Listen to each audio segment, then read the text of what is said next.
మన ప్రభువును రక్షకుడైన యేసుక్రీస్తు నామాన్ని బట్టి మీకు అందరికీ వందనాలు చెల్లిస్తున్నాను. ప్రియమైనటువంటి దేవుని బిడ్డలారా, అబ్రహాం తర్వాత యాకోబు వచ్చాడు. యాకోబు సంతానము కనాను దేశాన్ని వదిలిపెట్టి ఐగుప్తు దేశానికి వెళ్ళిపోయింది. ఇక్కడ ఉన్నప్పుడు, కనాను దేశంలో ఉన్నప్పుడు నోవాహు మొదలుకొని అబ్రహాము వారి పిల్లలు ఉన్నంత వరకు దేవునికి బలులు అర్పించడము, దహన బలులు అర్పించడము ఆనవాయితీగా వస్తుంది. దేవుడు చేసిన కార్యాలను బట్టి దేవుడికి దహన బలులు అర్పించినట్లుగా మనం చూస్తున్నాం. నోవాహు దేవుడు ఓడ అయిపోయిన తర్వాత వాళ్ళందరినీ, వాళ్ళ పిల్లల్ని వాళ్ళని రక్షించిన తర్వాత నోవాహు ఏం చేశాడంటే ఒక బలిపీఠాన్ని కట్టాడట. 8వ అధ్యాయం, ఆదికాండం 8వ అధ్యాయం 20వ వచనంలో చూస్తే నోవాహు యెహోవాకు బలిపీఠం కట్టి పవిత్ర పశువులన్నిటిలోనూ పవిత్ర పక్షులన్నిటిలోనూ కొన్నిటిని తీసుకొని ఆ పీఠం మీద దహన బలి అర్పించాను. తర్వాత మనము అబ్రహాం కూడా బలిపీఠాలు కడుతున్నాడు. ఎక్కడికైతే దేవుడు దీవిస్తున్నాడు అక్కడ బలిపీఠాలు కడుతున్నాడు, బలులు అర్పిస్తున్నాడు. ఆఖరకు ఇస్సాకు కూడా బలి అర్పించడానికి వెళ్ళాడు.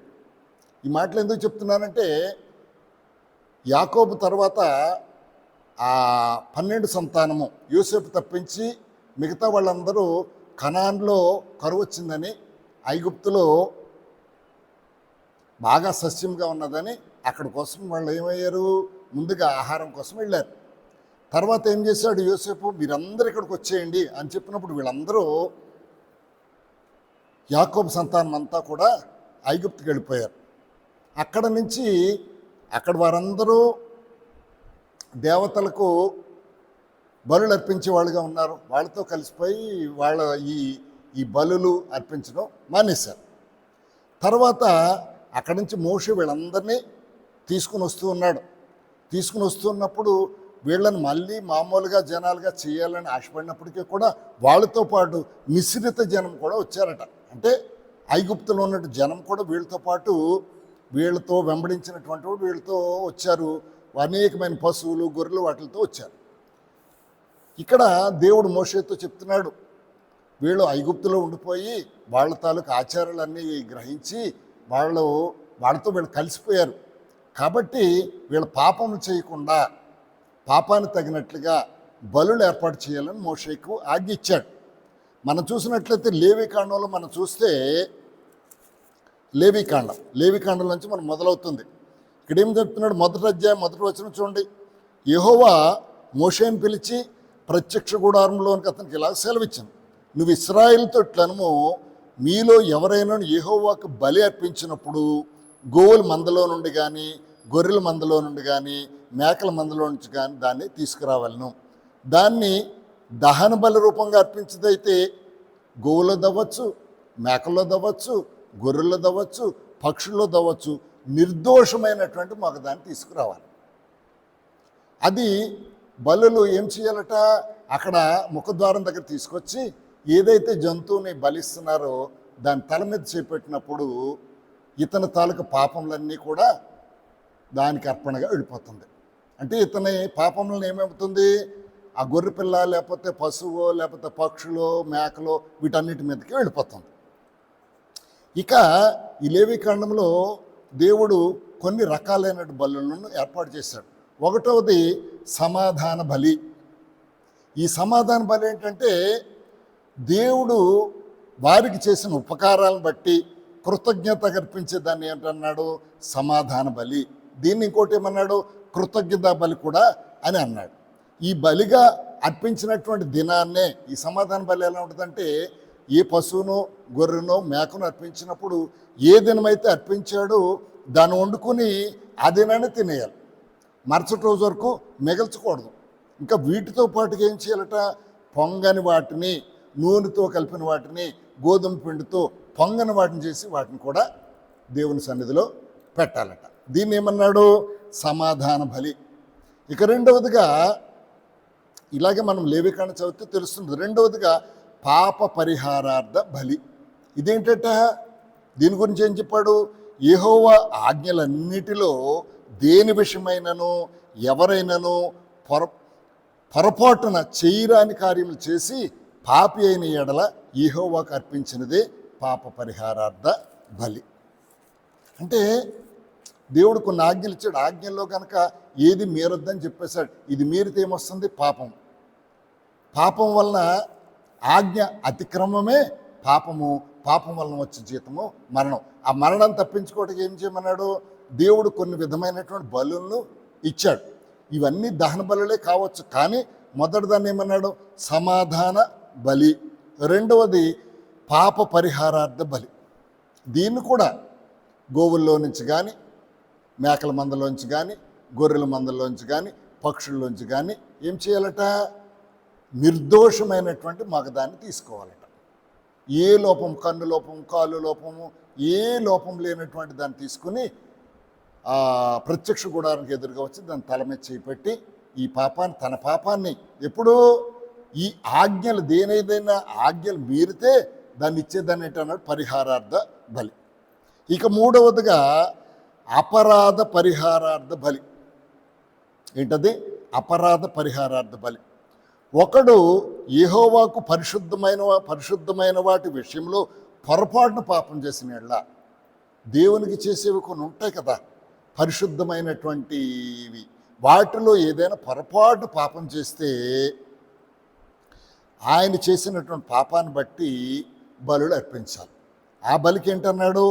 అపరాధ పరిహారార్థ బలి. అంటే ఇందులో 3 రకాలుగా చూపించాడు. ఒకటి సమాధానార్థ బలి, అంటే దేవుడు తనకు చేసినటువంటి మేలును బట్టి దేవునికి సమాధానకరంగా అర్పించేదాన్ని సమాధాన బలి. రెండవది దేవుని ఆజ్ఞలు ఏదైనా మీరినప్పుడు వాటి విషయమై ఎవరైనా పొరపాటు చేసి పాపి అయితే వాటికి అర్పించేదాన్ని పాప పరిహారార్థ బలి. మూడవది అపరాధ పరిహారార్థ బలి. దేవునికి పరిశుద్ధంగా ఆచరించవలసిన విషయంలో పొరపాటును కనుక పాపం చేస్తే దానికి కూడా గోవునో, మేకనో, గొర్రెనో, పక్షులనో అర్పించుకోవాలి. ఇది కూడా దేవుని సన్నిధిలోకి తీసుకెళ్ళి, దేవుని సన్నిధి ముఖద్వారాన్ని తీసుకెళ్ళి, ప్రత్యక్ష గుడారం ముఖద్వారాన్ని తీసుకెళ్ళి దాని తల మీద చేపెట్టినప్పుడు ఇతని పాపం అందుకు పోతుంది. ఇవి ఎందుకు ఏర్పాటు చేశాడు దేవుడు అని కనుక మనం పరిశీలన చేసినట్లయితే, మనుషులు పాపం చేయకుండా దేవునికి భయపడతారు అని. భయపడితే పాపం చేస్తే భయం వచ్చినప్పుడు ఏమవుతుంది? గోవులను, మేకలను వాటిని తీసుకొస్తే వాటి ఖరీదిపోయినట్టే కదా. వాడు తినొచ్చు, లేకపోతే యాజకుడికి ఇవ్వచ్చు, ఏదైనా చేయొచ్చు. కానీ ఇక్కడ ఏమవుతుంది? డబ్బులు ఖర్చు అవుతాయి. దానికైనా భయపడి వాళ్ళు పాపం చేయకుండా ఉంటారేమో, దేవుని ఆజ్ఞలు మీరకుండా ఉంటారేమని ఇచ్చారు. కానీ ఈ రోజున మనం ఆ బలులు ఇస్తున్నామా? ఇవ్వట్లేదు. కారణం ఏంటి? హెబ్రీ పత్రిక ఒక్కసారి మనం చూద్దాం. హెబ్రీ పత్రిక 10వ అధ్యాయంలోకి వెళదాం. 10వ అధ్యాయంలోకి వెళ్తే ఈ యాజకులు ఏం చేస్తున్నారు? వీళ్ళు తీసుకొచ్చినటువంటి వాటిని ప్రతి ఏడాది కూడా బలులు అర్పిస్తూనే ఉన్నారు. ఈ బలులు ప్రతి ఏడాది ఎందుకు అర్పించుకోవాలి? ఒకసారి చేసిన తర్వాత ఇంకా పాపం ఉండకపోవచ్చు కదా. కానీ వీళ్ళు పాపం చేస్తూనే ఉన్నారు, బలులు అర్పిస్తూనే ఉన్నారు. ఇక్కడ 10వ అధ్యాయంలో, హెబ్రీ పత్రిక 10వ అధ్యాయంలో చేస్తుంది. అలాగే గనక పాపాలను కనుక తీసివేసినట్లయితే ఇక మరలా పాప జ్ఞప్తి ఉండదు. కాబట్టి ఇక ఈ బలులు ఏం చేస్తారు? ఆపేస్తారు. కానీ బలులు అర్పించుడి చేత ఏమొస్తుందట? ఏటేటా జ్ఞాపకాలకు వస్తున్నాయట. ఇక్కడ దేవుని వాక్యం ఏమంటుంది? ఏలయనగా ఎడ్ల యొక్కయు మేకల యొక్కయు రక్తము పాపములు తీసివేయట అసాధ్యము. కాబట్టి ప్రియమైన దేవుని బిడ్డలారా, దేవుడు ఎంత చెప్పినా కూడా వాళ్ళు పాపాలు చేసేస్తున్నారు, బలులు అర్పించేస్తున్నారు. కానీ వీళ్ళు పరిశుద్ధంగా నీతిమంతులుగా మారట్లేదు. దేవుడు అందుకునే ఆలోచన చేసి తన ప్రియమైనటువంటి కుమారుని ఈ లోకానికి పంపించి మనందరి పాపం నిమిత్తం ఒకేసారి బలిగా అర్పించబడినట్లుగా ఈ 10వ అధ్యాయంలో మనకు తెలుస్తుంది. మన పాపంలో ఆయన మీద వేసుకుని, మన పాపం బదులుగా ఆయన మరణించి తిరిగి లేచినటువంటి దేవుడు. ఇక ఏమైపోయిందట? ఒకేసారి మన పాపాలని దేవుడు అర్పించడం వల్ల, దేవుని శరీరం అర్పించడం వల్ల ఎలాంటి శరీరం అయింది? పరిశుద్ధమైనటువంటి శరీరము, పరిశుద్ధమైనటువంటి రక్తము. ఆయన ఏ పాపము లేదు. అప్పుడున్నటువంటి రాజుగారి పిలాతు గారే తీర్పు ఇచ్చేశారు, ఈయనలో ఏ పాపము లేదు. కానీ ఆయన ఎందుకు చనిపోవాల్సి వచ్చింది? ధర్మశాస్త్ర ప్రకారం పాపనం చేయనటువంటి వాడికి మరణం లేదు. కానీ యేసు ప్రభుకి ఎందుకు పాపం వచ్చింది? మనందరి పాపం ఆయన మీద వేసుకున్నాడు. ఇప్పటి వరకు చనిపోయినటువంటి వారి పాపమే కాదు, ఇక రాబోయే తరాలందరికీ కూడా ఎవరైతే ఆయనను విశ్వసిస్తారో, ఎవరైతే ఆయన దేవుని కుమారుడని నమ్ముతారో, ఎవరైతే ఆయన మన కోసం చనిపోయాడని నమ్ముతారో, ఎవరైతే ఆయన మన కోసమే తిరిగి లేచాడని నమ్ముతారో వారందరికీ ఇది వర్తిస్తుంది. కాబట్టి ఎప్పుడైతే ప్రభు అయిన యేసుక్రీస్తు సిలువలో మరణం పొందాడో, సిలువలో మరణం పొందినంత వరకు యేసుప్రభు ఈ లోకంలో ఉన్నంతకాలం వరకు కూడా బలులు అర్పించుకుంటూనే వెళ్ళారు. యేసుప్రభు 12వ ఏట ఉన్నప్పుడు తల్లిదండ్రులు తీసుకెళ్ళి యెరూషలేంకి వెళ్ళి వాళ్ళు బలులు అర్పించినట్లుగా మనం చూస్తున్నాం. కానీ ప్రియమైన దేవుని బిడ్డలారా, ప్రభు అయిన యేసుక్రీస్తు ఎప్పుడైతే మన నిమిత్తం చనిపోయాడో ఆయన అంటున్నాడు, నా శరీరము తిని నా రక్తము తాగువాడే నిత్య జీవము కలవాడు, అంచె దిన నేను వని చెప్తాను. కాబట్టి ఇక మనం బలులు అర్పించవలసిన అవసరం లేదు. అందుకని ఏమన్నాడు దేవుడు? జిహ్వ బలులు. ఇంకా మనము మన నోటి ద్వారా దేవునికి బలులు అర్పించాలి, మన నాలుగు ద్వారా స్తుతి చేయడమే ఆయన బలట. కాబట్టి ప్రియమైన దేవుని బిడ్డలారా, ఇదిగో దేవుడు ఆ కాలంలో ఎందుకు ఏర్పాటు చేశాడన్నది మనం ఇప్పుడు ఎరిగి ఉన్నాం. కానీ ఇక మునుపు మనం వాటిని చేయవలసిన అవసరం లేదని కూడా దేవుని వాక్యం సెలవు. కారణం ఏంటంటే ఒకేసారి మనందరి నిమిత్తం, మన పాపముల నిమిత్తము ఆయన బలిగా అర్పించబడ్డాడు. కాబట్టి ఇక మనం బలులు చేయొద్దు, కానీ ఆ బలిగా అర్పణైనటువంటి యేసు ప్రభువుని మనం సంతోషపరిచే విధంగా. అందులో గలతీ పత్రికలు అంటున్నాడు, కనుక దేవునికి ఏది ప్రీతికరమైనదో దానిని జ్ఞానుల వలె ఎరిగి మనం ఆ కార్యాలు చేయాలని. కాబట్టి ప్రియమైన దేవుని బిడ్డలారా, అప్పుడు బలులు ఇచ్చారు, ఇప్పుడు మనం బలులు ఇవ్వాలేమో. అలాంటి బలులు ఇవ్వాల్సిన అవసరం లేదు, ఎందుకంటే దేవుడే మన కోసం బలిగా అర్పించబడ్డాడు. అది జ్ఞాపకం చేసుకుని ఆ దేవుడు మనకు అర్పించినటువంటి ఆ శరీరాన్ని, ఆ రక్తాన్ని పవిత్రంగా ఉంచి ప్రభు అయిన యేసుక్రీస్తు మన కోసం మరలా తిరిగి వస్తున్నాడు. ఆయన అంటున్నాడు, నేను వచ్చినప్పుడు వారి క్రియల చొప్పున వారికి జీతాన్ని ఇస్తాను. ఆ క్రియలు మనము ఆయన వచ్చేటప్పుడు మనం తల ఎత్తుకునే వారంగా ఉందాం. ప్రభు అయిన యేసుక్రీస్తు ఎందుకు మరణించాడు, అందుకు తగినట్లుగా మనం బ్రతికినట్లయితే నిశ్చయంగా నువ్వు నేను నిర్దోషమవుతావు. ఇక బలి లేదు, ఆయనే బలిగా అర్పించబడ్డాడు. కాబట్టి ఈ మాటలు జ్ఞాపకం చేసుకోండి. ఖచ్చితంగా దేవుడు మన జ్ఞానం ఇచ్చినట్లయితే మన జిహ్వ ఫలాన్ని దేవునికి అర్పిద్దాం. ఈ మాటలను దేవుడు దీవించునుగాక. ఆమేన్. ప్రార్థన చేద్దాం, నాతో పాటు ఏకీభవించండి.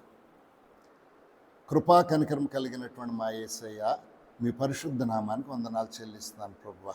ఇదిగో తండ్రి, దేవుడు మోషే ద్వారా ఐగుప్తు నుంచి బయలుదేరినప్పుడు మిశ్రిత జనం ఉన్నారని వారి పాపములు చేయకుండా ఆజ్ఞలు ఇచ్చి ఆజ్ఞను అతిక్రమించినప్పుడు ఇదిగో బలులను ఏర్పాటు చేశాడు. అయినప్పటికీ ప్రభువ బలులు అర్పిస్తూనే ఉన్నారు, కానీ ఏటేటా అర్పిస్తూనే ఉన్నారు, కానీ పాపం చేయటం మాట్లేదు. కాబట్టి మీరు మా కోసము కలువరి సిలువలో పరిశుద్ధమైన శరీరం, పరిశుద్ధమైన రక్తం కలిగినటువంటి యేసు ప్రభువుని మాకు పంపించి ఇదిగో ఒకేసారి మా అందరి పాపం నిమిత్తం బలిగా అర్పించబడ్డాడని నీ వాక్యం సెలవిస్తుంది. ఇదిగో ఈ మాటలు వింటున్నటువంటి ఎంతమంది బిడ్డలైతే ఇది నమ్ముతారో ఇక మేము బలులు అర్పించవలసిన అవసరం లేదు, కానీ ప్రభువు అయిన యేసుక్రీస్తు మా కోసం చనిపోయాడన్నది జ్ఞాపకం చేసుకుని ఆయన కోసం బ్రతికే కృప మా జీవితాలకు దయచేయండి నాయన. ఈ మాటలు వింటున్నటువంటి ప్రతి బిడ్డ హృదయంలో నాయన పశ్చాత్తాపాన్ని కలుగజేసి మీ నామానికి మహిమ తెచ్చుకోమని యేసుక్రీస్తు పరిశుద్ధ నామంలో ప్రార్థించి స్తుతించి వేడుకొంచున్నాను తండ్రి. ఆమేన్. ప్రియమైన దేవుని బిడ్డలారా, ఈ వీడియో మీకు నచ్చినట్లయితే లైక్ చేయండి, ఇంకా అనేకులకు పంపించాలనుకుంటే షేర్ చేయండి. మీకు అనుదినం ఈ వాక్యం కావాలంటే సబ్స్క్రైబ్ చేసుకోండి. ఈ మాటలు దేవుడు దీవించును గాక. ఆమేన్.